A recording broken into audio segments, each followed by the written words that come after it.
দর্শক দেখুন, যে আন্দাজটা করেছিলাম সেটাই কিন্তু মিলছে। আমি বলেছিলাম না যে ইডি সুপ্রিম কোর্টে মামলা ঠুকলেও একটা কৌশল নিয়েছে। মামলা ঠুকলেও কিন্তু লিভ নিয়ে সেটাকে যে হিয়ারিং করাতে হবে সেটা কিন্তু এখনই করছে না। তারা হাইকোর্টের দিকে তাকিয়ে আছে। 14 তারিখে কি হচ্ছে হাইকোর্টে সেটা দেখবে, বা সেখান থেকে মামলা পুরোপুরি সুপ্রিম কোর্টে তুলে আনবে, তারপর দেখবেন হিয়ারিংটা হবে। তো আজকে কলকাতা হাইকোর্টে হিয়ারিংটা হয়েছে, যদিও টিএমসির কিছু লাভ হয়নি, থাপ্পড় খেয়েছে। তারা যে মামলাটা করেছিল সেটাকে খারিজ করেছে কলকাতা হাইকোর্টের সিঙ্গেল বেঞ্চ, বিচারপতি শুভ্রা ঘোষ। আর ইডি যে মামলাটা করেছিল সেটাকে মুলতুবি রেখেছেন বিচারপতি, কারণ সুপ্রিম কোর্টে যেহেতু ফাইলটা হয়েছে। তো দর্শক, এখন যে খবরটা সামনে এসছে দেখতে পাচ্ছেন, আজকে জাস্ট হিয়ারিংটা শেষ হয়েছে এবং মুলতবি রেখেছে সিঙ্গেল বেঞ্চ কলকাতা হাইকোর্টের। আর দেখুন, প্রায় সঙ্গে সঙ্গেই সুপ্রিম কোর্টে মামলা লিস্টেড হয়ে গেছে।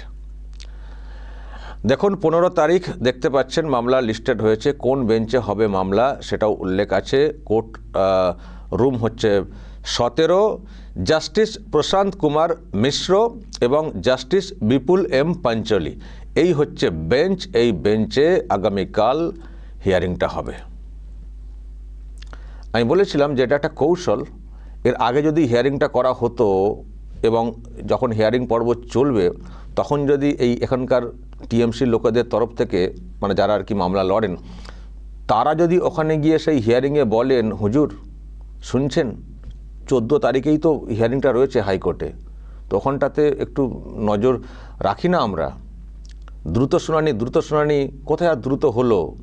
14, মানে আজকের কথা যদি আর কি বলা হতো, ধরুন কালকে সুপ্রিম কোর্টে হিয়ারিংটা থাকতো, কালকে যদি ইডি বলতো আমার এক্ষুনি হিয়ারিং চাই, সুতরাং করা হোক, ধরুন কালকে যদি সুপ্রিম কোর্টে হিয়ারিংটা রাখা হতো, তো কি হতো বলুন তো? হিয়ারিংটা হলেই কল্যাণ ব্যানার্জিরা বলতেন, আরে 14 তারিখে তো কলকাতা হাইকোর্টে আছে, তো একটু দ্রুত, মানে একদিনের এদিক ওদিক আর কী হয়েছে, একটু দিন না কলকাতা হাইকোর্টের দিকে বিষয়টা কি করে কলকাতা হাইকোর্ট দেখুন না। যদি এখন বলে বসতেন সুপ্রিম কোর্টে, দেখতেন সুপ্রিম কোর্টও কলকাতা হাইকোর্টে ব্যাক করে দিত, বলতো ঠিক আছে ও একদিন পর, ঠিক আছে ওখানে হিয়ারিংটা হোক না, তারপর আমরা দেখছি, বলে মামলা ফের কলকাতা হাইকোর্টে চলে আসতো। তো সেই জন্য কৌশল নিয়েছিল ইডি, যে আগে 14 তারিখটা পার করে দিয়ে এবং যেহেতু সুপ্রিম কোর্টে ফাইল হয়েছে, কলকাতা হাইকোর্টে যদি বলা হয় যে মামলা তো এখন সুপ্রিম কোর্টে, সুতরাং এখানে আর হিয়ারিং কেন করবেন, সেটাই বলেছেন। দেখেছেন তো আপনারা আজকে যে লড়াইটা করেছেন ইডির হয়ে যিনি আইনজীবী এস.ভি. রাজু, নিশ্চয়ই আপনারা দেখেছেন কি কৌশল অবলম্বন করেছেন। মামলাকে হাইকোর্টে কিছুতেই রাখতে দেবেন না, যাতে করে মামলা সুপ্রিম কোর্টেই হিয়ারিংটা হয় মামলার। সেই জন্য মানে এই আজকের সময়টা উনি কীভাবে যে কাটিয়েছেন এবং শেষ পর্যন্ত মুলতবিটা আদায় করে নিয়েছেন সিঙ্গেল বেঞ্চের তরফ থেকে। ফলে এটাই ছিল কৌশল, যে ওখানে মুলতবি হয়ে যাক, সুপ্রিম কোর্টে পুরোপুরি মামলার হিয়ারিং হবে, যাতে করে ব্যাক করে না এখন দেয়, তো তারপর যা হবার হবে। সুপ্রিম কোর্ট অন্তত শুনবে, নাহলে মামলা আছে আজকের ডেটে বলে দিলেই মুশকিল হয়ে যেত। তো সেই জন্য কৌশলটা নিয়েছিল, তো কৌশলটা নিয়ে কাজও করেছে ইডি, এবং ইনি তো বিরাট কাজ করেছেন, মামলাকে সত্যি এখানে মুলতবি করিয়ে দিয়েছেন। এবার সুপ্রিম কোর্টের মামলা, আর দেখুন এখানে যেই হিয়ারিংটা হয়ে গেল, সুপ্রিম কোর্টের মামলা লিস্টেড হয়ে গেল, ম্যাজিকের মতো লিস্টেড হয়ে গেল। এখন কালকে ওখানে সেই মামলা হিয়ারিং হবে, পরিষ্কার। এবার প্রশ্ন কি হবে? এস.ভি. রাজু যেভাবে আজকে ফাইট করেছেন, মানে কুপকাত করে দিয়েছেন কার্যত কল্যাণ ব্যানার্জিদের, বলতেই দেননি কথা, এত যুক্তি দিয়েছেন, এতভাবে কথা বলেছেন এবং এত কৌশল অবলম্বন করেছেন। আমি বারবার কৌশলটা বলবো, যারা দেখেছেন হিয়ারিং লাইভ তারা তো জানেন কি কৌশল অবলম্বন করেছেন। উল্টো পক্ষকে বলার সুযোগই দেননি সেই অর্থে, আর লাগাতার যুক্তি দেখিয়ে গেছেন যে ওদের মামলার কী গুরুত্ব রয়েছে ইত্যাদি, এবং শেষ পর্যন্ত তৃণমূলের মামলাটা তো খারিজও হয়ে গেছে। আমি দর্শক এটা নিয়ে বলেছি আগের ভিডিওতে, দেখে নেবেন যারা দেখেননি, পুরো ওখানে ডিটেলস বলেছি। কিন্তু এবার কি হবে? সুপ্রিম কোর্টে তো মামলা লিস্টেড হয়ে গেল, আগামীকাল হিয়ারিংও হবে, কিন্তু হিয়ারিংটা কেমন হবে, কোন বেঞ্চে, মানে বেঞ্চ তো দেখলেন, বেঞ্চে যারা আছেন তারাই বাবার কেমন কি দেখবেন, নিশ্চয়ই আপনাদের মধ্যে কৌতূহল আছে। এই যে বিচারপতিদের বেঞ্চ বলা হচ্ছে, সেটা কতটা কঠিন বেঞ্চ, নিশ্চয়ই আপনাদের মনে কৌতূহল তৈরি হচ্ছে আরও। আমি দর্শক একটু জাস্ট পরিচয়টা করিয়ে দিই যে যারা বিচারপতি যাদের নামগুলো আপনারা দেখলেন, সেই বিচারপতি দুজনের নাম।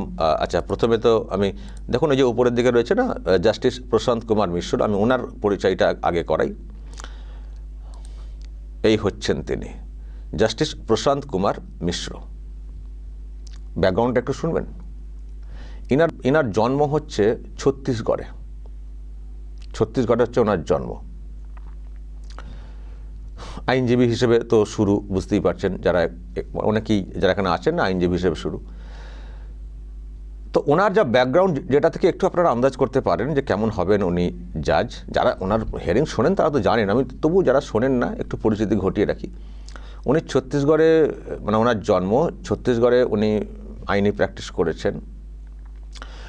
উনি ছত্তিশগড় হাইকোর্ট যেটা আছে সেখানের অ্যাক্টিং মানে ভারপ্রাপ্ত প্রধান বিচারপতি হয়েছিলেন। অন্ধ্রপ্রদেশের হাইকোর্টের প্রধান বিচারপতি হয়েছিলেন। এটা হচ্ছে ওনার ব্যাকগ্রাউন্ড। ওকে, মানে বিজেপি সরকারের এজি ছিলেন। দুই, আর এক যিনি বিচারপতি, কি নাম? বিপুল এম পাঞ্চলি, জাস্টিস বিপুল এম পাঞ্চলি। আগে তার ছবিটা দেখাই। এই হচ্ছেন তিনি। ইনার কি ব্যাকগ্রাউন্ড? ইনার জন্ম হচ্ছে আহমেদাবাদ, গুজরাটে জন্ম, আইনি প্র্যাকটিস ওখানে। উনি পাটনা হাইকোর্টে জাজ ছিলেন, পাটনা হাইকোর্টের প্রধান বিচারপতিও হয়েছিলেন, গুজরাট হাইকোর্টেও কাজ করেছেন। তো আমি দুটো ব্যাকগ্রাউন্ড জাস্ট শুনিয়ে রাখলাম।